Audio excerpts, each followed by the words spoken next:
Hello. This is my fifth video of the day, so I'm getting really into the YouTube thing apparently. So this one is the main one, the one they're all built around, and that's the Are You Afraid of the Dark update. The two episodes watched: The Tale of the Carved Stone and The Tale of the Guardian's Curse. So these are, let's see, the first one is a Gary story, and the second one is a Tucker story. And the first one, I didn't catch really what was going on. I was slightly distracted and decided not to rewind. But it seemed like all the Midnight Society people, kids, were distracted by this cloaked, hatted figure off in the woods, I guess near the rock circle around the fire.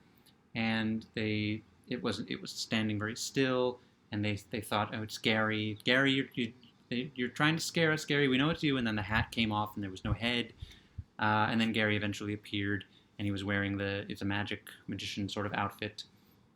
And then he started talking about something about mystical monks. I don't really remember, but it was another new kid story, The Tale of the Carved Stone. The new kid was Allison, who wants to make friends. And she runs out of her house at one point as some kids are walking by. She's trying to make friends with them, and she ends up stepping on a pair of gag glasses. They put the glasses on, and then the eyeballs pop out on slinkies. And so she goes then into to find a replacement pair, because she figures she'll call them up, give them back, and then she'll make friends. So she goes to Sardo's shop, and he seems to be talking to himself. And there is something later that suggests that maybe someone else is, but I don't know. He's in the back. He's arguing with someone, seemingly himself.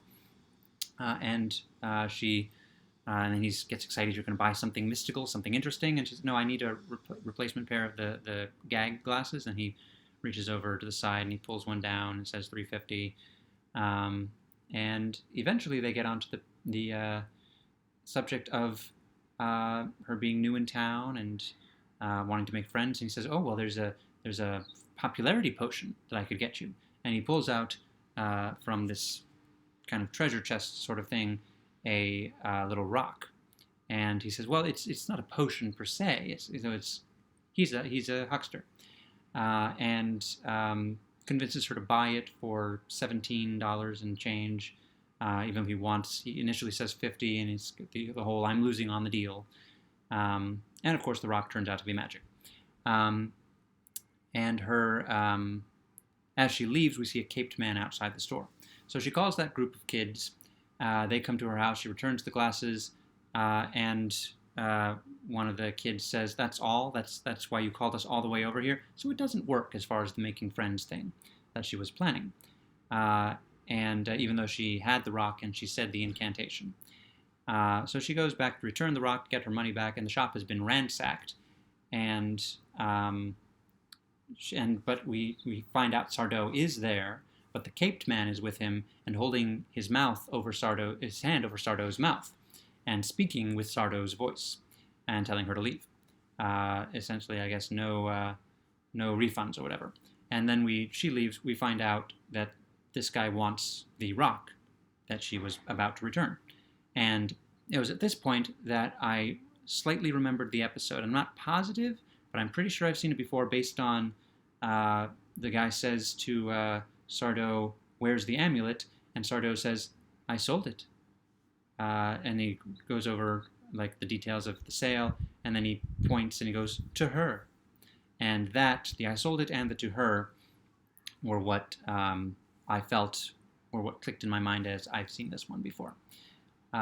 So later on, she's frustrated that she bought the useless rock for a lot of money, and I know how she feels. I don't think she throws it at the mirror because it would have broken the mirror, but it kind of ends up leaning against her mirror, and it reveals there's a boy at a desk on the other end, like inside the mirror.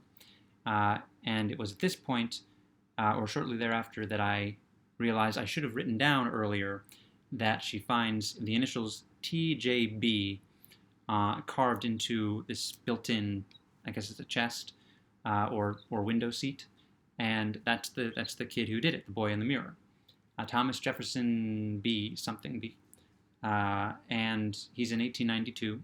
The episode is 1994. Well, I don't know when the episode is, but it aired in 1994. And when she sees the caped man at the window, she's holding the rock, and she's freaked out by the caped man floating around in her window, and she trips. And because she's holding the rock, she falls into the mirror. The mirror doesn't break, but she goes through it into the little boy's room. And, there's the whole, what are you doing in my room? What are you doing in my room?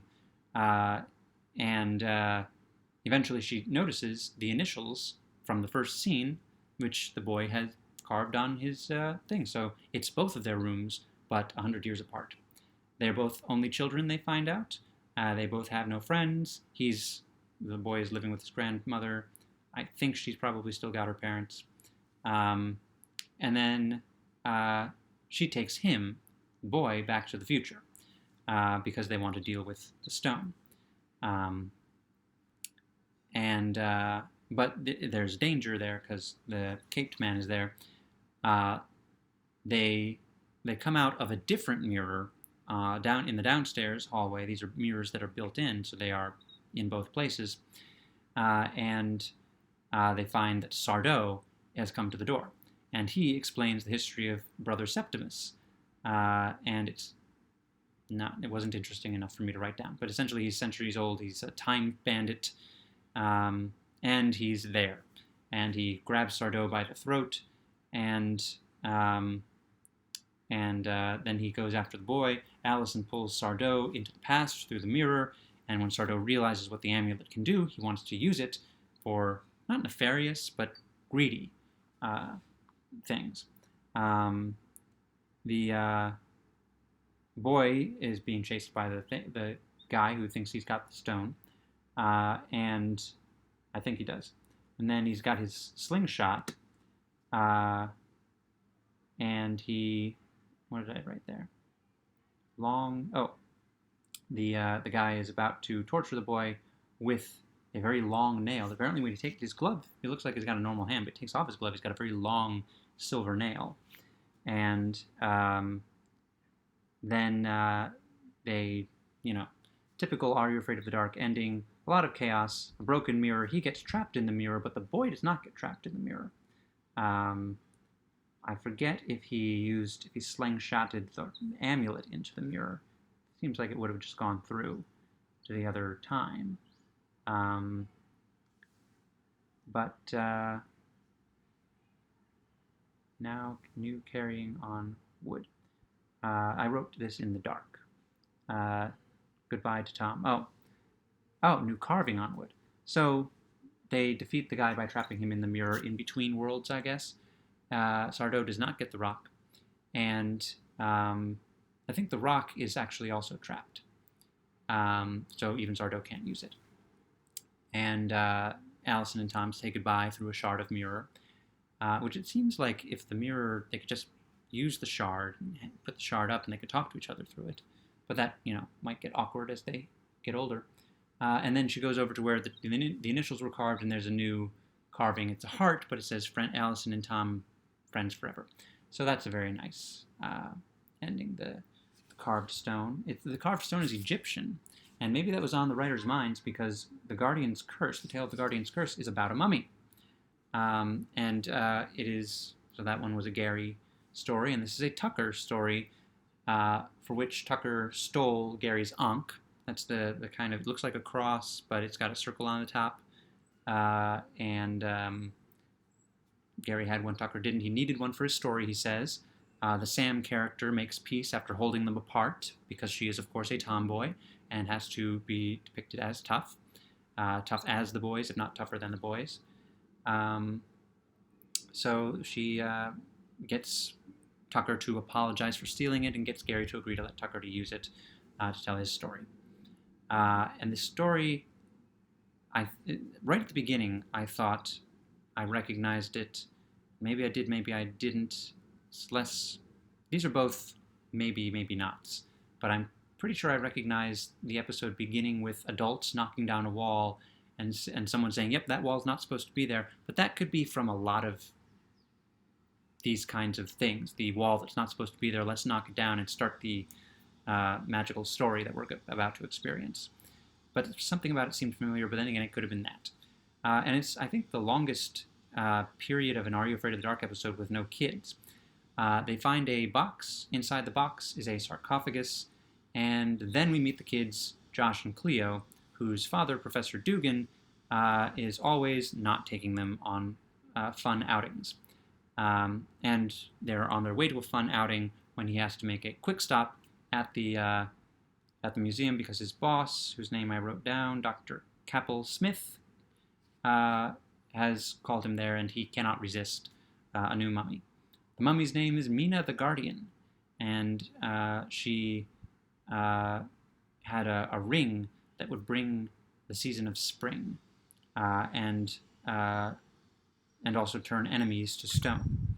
The kids later find out that she also had a potion that brings people that gives life, and that she gave death and torture to those who disturbed her tomb, which is typical mummy stuff.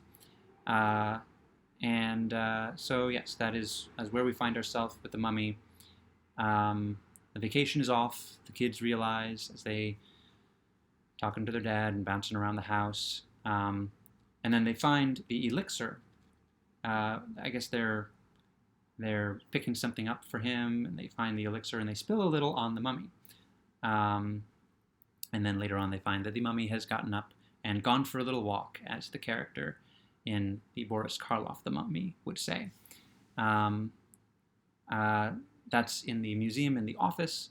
They go back to the house to get their dad. The house has been ransacked, and the dad is not there, but there's a note saying he went back to the museum. And they're riding their bikes and he's driving a car, so they're probably taking different routes, and that's why they didn't see each other. The kids then go back to the museum, of course. At the museum, what seems to be a mummy is chasing the kids around. And and there's a funny joke where they turn the corner and there's this mummy, but it's not the mummy, it's a familiar mummy to them, Stuffy, which sounds like it's not a real mummy, it's just a display item, a decoration. So then they find that they are trapped in the storage room, and then they find their dad passed out on some boxes. I guess he was drugged. And so the person chasing them is actually not the mummy, but Dr. Capel Smith, who walks with a mummy's limp because his leg, I guess, is bothering him. And he wants the Ring of Eternity because he wants, I guess, to live forever, but also it'll give him his full use of his legs back. And I know what that feels like, to want that. So they give him the ring, and he's been threatening to burn down the room that they're in and the museum with it, so that there's no trace of his culpability, and they can't, make trouble for him in the future. But then they ask to see if the ring works, and so he puts on the ring, very ceremoniously, and it turns him into stone and makes him look like the Pope. He's got a hat like that, and an ankh and robes instead of the suit he was wearing. And they reveal that because they're good at Egyptology too, and they knew that the ring brings eternity, but the elixir brings life. And they didn't give him the elixir; he didn't even know about it. So, but then the mummy arrives, and the mummy, of course, not the monster of this episode. Josh puts the ring on the mummy's hand, and the mummy becomes I guess must be over 18 woman, because it is suggested that it was said earlier in the episode, our dad needs a girlfriend, and it is suggested that he will now be involved with Mina the Guardian. She looks significantly younger than him, not much older than the kids, but we're not told. But she's centuries old because she's the mummy, so millennia even. So I guess it's okay. And then as Tucker is finishing the story, he wanders off into the woods, and it is of course a little while before Gary realizes, oh, he's still got my ankh. I'm gonna kill him. Big Brother stuff. So that's those 2 episodes. Not as much to say, obviously, as I have had in the past about other episodes. What's next? Tale of the Curious Camera. That sounds familiar. And the Tale of the Dream Girl. That doesn't sound familiar. Episodes 9 and 10 of Season 3. So I'll be back to talk about those. And in the meantime, sweet dreams. Pleasant dreams. Pleasant dreams is the thing. I know how to sign off this one. Pleasant dreams, everyone.